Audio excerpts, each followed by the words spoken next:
I've started to notice that meditation helps me use AI better. So I've been meditating for about 6 years now, more seriously in the last 3 years. Every single day, I do at least 20 to 40 minutes, and I also try to do breath work and yoga as much as I can. And I've started to notice in the way that I use AI, and I use it for a few different ways. Like, one, I'm building an app, and I have been building it for about 5 months. And so I spend a lot of hours every day in agents, in having agents actually code my app and fix things and implement features.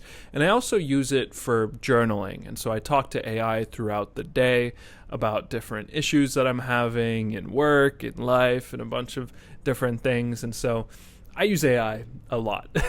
Probably too much. I think if most people actually saw my just throughput, like, to give you an idea, I had an agent extract out all my ChatGPT words over the last year. So 1 year of me using ChatGPT, and it extracted out a total of 3 million words. And about a third of that was mine, 2 million was ChatGPT. So 1 million words that I wrote into ChatGPT, and that is like the entire length of Harry Potter of just me talking to AI. I know it's weird, I know it's crazy, but you could trust me as an expert on this.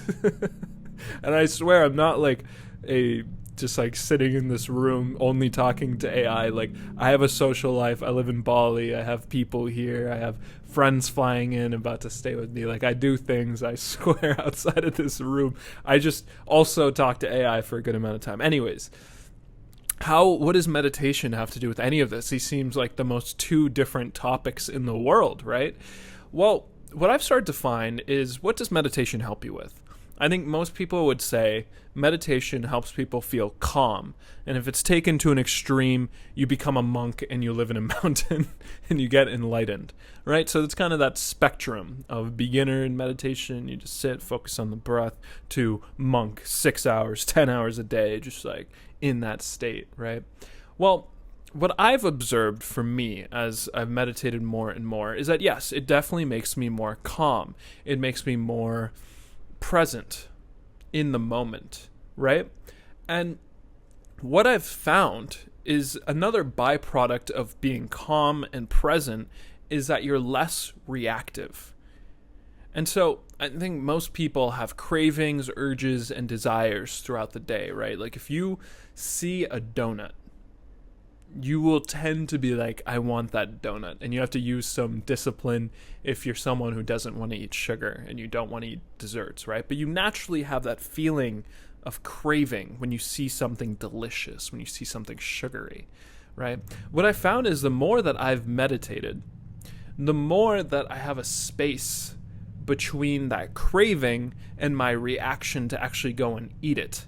And I would find that someone who has never meditated before, never done much mindfulness, and hasn't done many just disciplined things, to them, they're, I don't want to, this sounds bad, this sounds really bad, but I was going to say like a dog, where like if you put a treat in front of a dog's face, like that dog sees nothing else. Like, the world does not exist. The only thing that exists is that treat, and it will do anything to get that treat, right? Like, it becomes their entire world. You can see it in their eyes.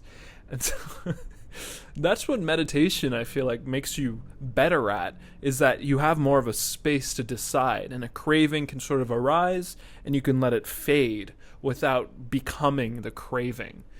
And so, again, what does this have to do with AI? Like, you've heard me go deep into AI and now deep into meditation. How are these two going to connect? Well, what I find is that AI lets you create anything. You can now create any image. You can create any video. You can create an entire app by the end of today. With all of this creative power and creative expression, how do you actually create something good, sustainable? You have so much power. You have so much ability to make novel things, right? What tends to happen, what's happened to me and what happens to a lot of my friends and what I keep seeing is people are addicted to just creating, but not actually shipping, not actually putting something out consistently in one domain to actually create a business or value, or even if this doesn't have to just lead to entrepreneurship, like even in whatever job you're in, like not sticking to one domain enough to create something really, really good.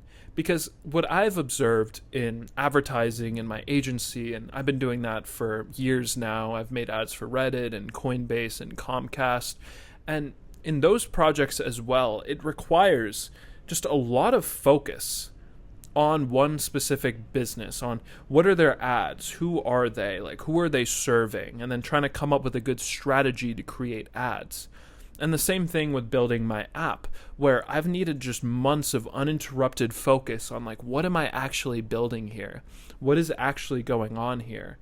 And what I find with what I used to do a lot more of, and I still do a bit, and some of my friends, is when you're able to create anything, there's this dopamine high you get from just creating something new, from trying out a new business idea, from creating a brand new app, from creating all these different videos and images that just seem like you're being productive, seem like it's useful because it's new, because it feels good when you're creating it. But what I've found is that that feeling of it being good is actually the same high you get from scrolling on content for an hour. It's the same high you get from eating different desserts. It's a dopamine hit. And even though it feels good, it doesn't actually mean that you're being productive. And so that's what meditation and AI, that's where the connection has been for me, where because meditation increases that gap between your reaction and whatever stimulus is causing you to, hop to the different thing, when I'm in the moment and I'm able to create a bunch of different apps and I'm able to create a bunch of different features in my app, I'm now, because of my meditation skill increasing over time, I'm now able to refocus back and be like, okay, like, what is the onboarding? Like, what is this funnel? Like, what are we doing? Like, what is the step I need to take to get closest to getting revenue right now? And like snapping back to that, like focus. It actually, what I've been noticing is it's a lot less about just being able to work all day, like rip 12-hour days, bro. Like, come on, just start working more and then you'll make more. Like, focus is also about sticking to the right action that is actually going to result in you getting money. And this sort of principle applies to not just building an app and creating the right feature, but even in any service-based business. Like when I was building my marketing agency up, like you could work on a lot of different things, right? But for most people starting a coaching business or marketing business, the most important action is outreach in some way. It's like getting clients, and whatever action leads you to get clients. But because that's sort of the hardest thing to do, most people just, spend their time creating social media profiles or like writing emails or like watching tutorials and courses and like feeling productive from that, right? But if you're able to meditate more and become less reactive to whatever feels good, then you're able to snap back to the right thing you need to do over and over and over again. And that actually enhances your ability to use AI, because AI can do everything for you. It's this amazing tool of expression and creation and can enhance everything that you want to make and do.